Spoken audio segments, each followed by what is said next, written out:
मिनश्शैतानिर्रजीम बिस्मिल्लाहिर्रहमानिर्रहीम नहमदु व नसल्ली अला रसूलिल करीम। डॉक्टर मज़हर इकबाल, आप अक्सर मेरा यूट्यूब चैनल देखते रहते हैं जिस पर मैं पंजाब पब्लिक सर्विस कमीशन की वीडियो अपलोड करता रहता हूं। तो मैं एक हेडमास्टर हूं, गवर्नमेंट हाई स्कूल 75 जनूबी में बतौर हेडमास्टर अपना काम सरअंजाम दे रहा हूं।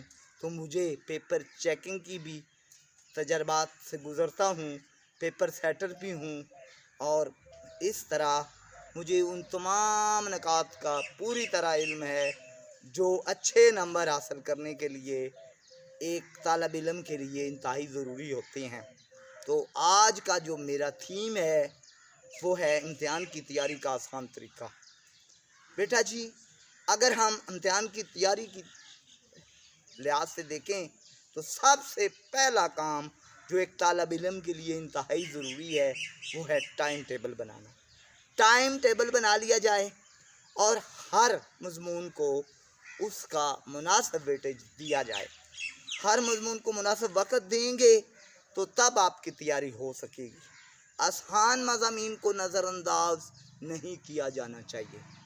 आम तौर पर देखने में आया है कि मैट्रिक और एफएससी के तलबा व तालबात सिर्फ़ और सिर्फ साइंस मज़ामीन पर तवज्जो देते हैं और इंग्लिश पर, जबकि दीगर मज़ामीन को नज़रअंदाज कर दिया जाता है।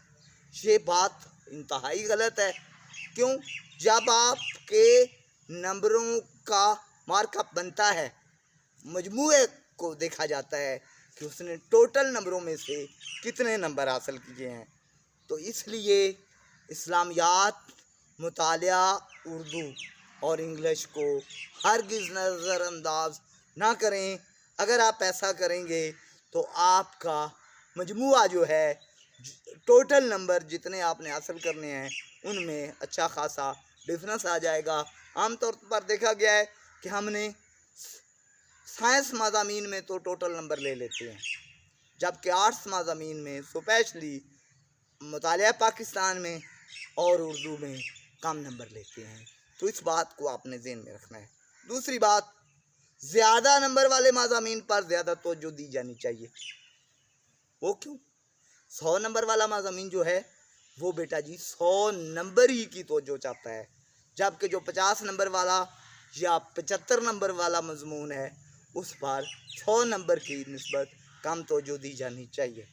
इम्तिहानात के करीब वक्तन फ़वक्तन अपने सबक को, अपने सवालात को रिवाइज़ करते रहा करो।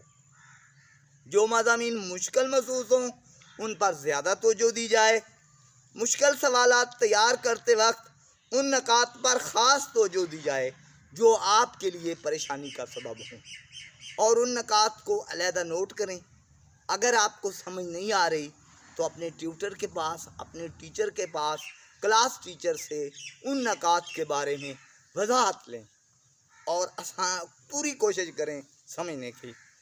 अच्छा, वही बात मैं दोबारा दोहराऊंगा कि जब भी टोटल नंबर का हिसाब होता है तो वो आपके मजमूए में सब सब्जेक्ट में अपना अपना हिस्सा डालना होता है। अगली अहम बात, बोर्ड पैटर्न के मुताबिक तैयारी। इसको हम कहते हैं टेबल ऑफ स्पेसिफिकेशन। यानी बोर्ड ने बाकायदा एक पैटर्न बनाया होता है कि चैप्टर 1 में से इतने नंबर लेने हैं, चैप्टर 2 में से इतने नंबर के सवाल आएंगे बोर्ड के पेपर में, चैप्टर 3 में से इतने आएंगे। चैप्टर वाइज और टॉपिक वाइज सवालात को तकसीम किया जाता है। तो उस तकसीम को मद्देनज़र रखा जाए।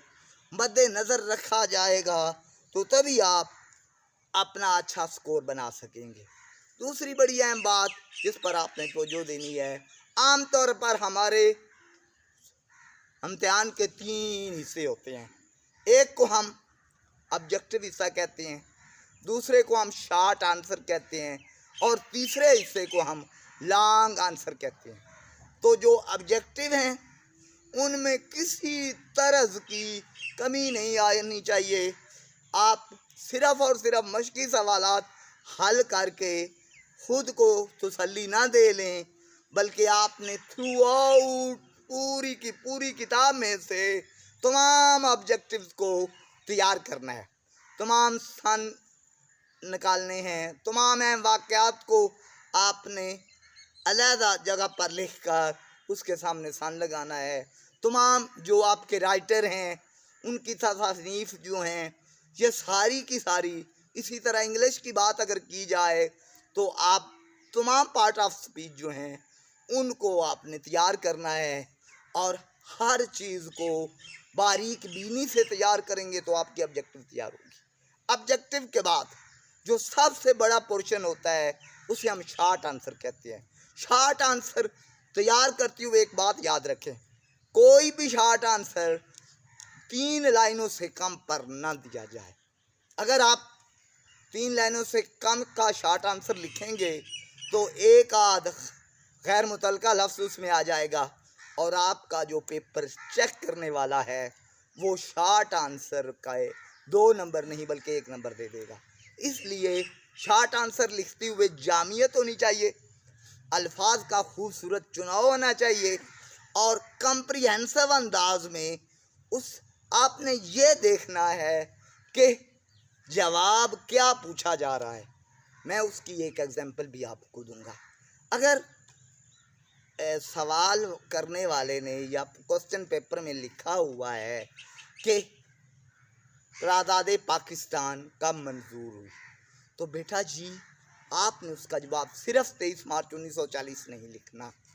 इतना छोटा जवाब जो है वो आपके नंबर काट देगा। आपने लिखना है करारदाद पाकिस्तान 23 मार्च 1940 को इकबाल पार्क में होने वाले जलसे के दौरान मंजूर हुई। जब ये जो जुमला है ये आपको कम अज़ कम 1.5 से 2 लाइनें, बल्कि कोशिश करें कि वो जो सवाल है उसका पूरा आई व्यू उसमें मौजूद हो। और अगर आप इंग्लिश की तरफ तो जो दे रहे हैं तो उसमें 2 चीज़ों पर आपने कंप्रोमाइज़ नहीं करना। एक तो आपके स्पेलिंग बिल्कुल दुरुस्त होने चाहिए, किसी तरह के स्पेलिंग के अंदर खामी होगी, गलत स्पेलिंग होंगे, IEIOU वगैरह का कोई डिफरेंस होगा तो वो आपके नंबर काट दिए जाएंगे। दूसरी अहम बात, आप ग्रामेटिकली आपने बिल्कुल ठीक वर्ब इस्तेमाल करना है। वर्ब का पूरा नंबर कट जाता है, पूरी लाइन पर लकीर लगा दी जाती है। और स्पेलिंग अगर 2 एक जुमले में काट दिए जाएं तो वो भी नंबर पूरा ले जाता है। आम तौर पर बच्चे बड़े मुतमईन होकर आते हैं कि हमने बहुत अच्छा पेपर किया है, लेकिन वहाँ पर एक सवाल के अंदर 2-3 ग्रामर की गलतियाँ और 2-3 स्पेलिंग की गलतियाँ उस सवाल के पूरे नंबरों का बेड़ा गर्क कर देते हैं। तो ये 2 चीज़ों को आपने ध्यान में रखना है। इसी तरह फुल स्टॉप, कामा और सवालिया क्वेश्चन मार्क्स या सवालिया निशान जिसे हम कहते हैं, इनको भी आपने मद्देनज़र रखना है। बच्चे अक्सर फुल स्टॉप भूल जाते हैं, कामा भूल जाते हैं और क्वेश्चन मार्क्स भूल जाते हैं। इसी तरह इस्तेजाबिया जो निशानात होते हैं, एक्सक्लेमेटरी मार्क्स जो हैं उनको भी नहीं भूलना। तो ये सारी चीज़ें अगर आप ज़हन में रखेंगे तो आपका जो पेपर है वो 100% एक्यूरेट नंबर देगा। और इस सिलसिले में आपने ये सारी बातों को मद्देनज़र रखना है। एक बार फिर सुन लीजिए, टाइम टेबल बना लेना चाहिए, हर मज़मून को मुनासिब वक्त दिया जाना चाहिए, आसान मज़ामीन को नज़रअंदाज हरगिज़ ना करें, ज़्यादा नंबर वाले मज़ामीन पर ज़्यादा तवज्जो दी जाए। इम्तिहान के करीब अपने मज़ामीन को अक्सर व बेशतर रिवाइज़ करते रहा करो। जो मुश्किल सब्जेक्ट हैं या मुश्किल सवालात हैं उनके मुश्किल नकात को अलहदा से नोट कर लें और अपने असातिज़ा से उनके बारे में ज़हन में रखें। टेबल ऑफ स्पेसिफिकेशन को हरगिज़ ना भूलें। जब आप पेपर तैयार कर रहे हों तो बोर्ड पैटर्न के मुताबिक आप तमाम चैप्टर्स को मद्देनज़र रखें। इन हदायत पर आप अमल करेंगे तो आप ज़रूर कामरानियाँ और कामयाबियाँ आपका मुकद्दर होंगी। और आप कामरान होना चाहते हैं ज़्यादा से ज़्यादा नंबर लेना चाहते हैं तो मेरे इन सुनहरी असूलों को मद्देनज़र रखिए। वस्सलाम। आपके लिए कामयाबियों का तालब, डॉक्टर मज़हर इकबाल।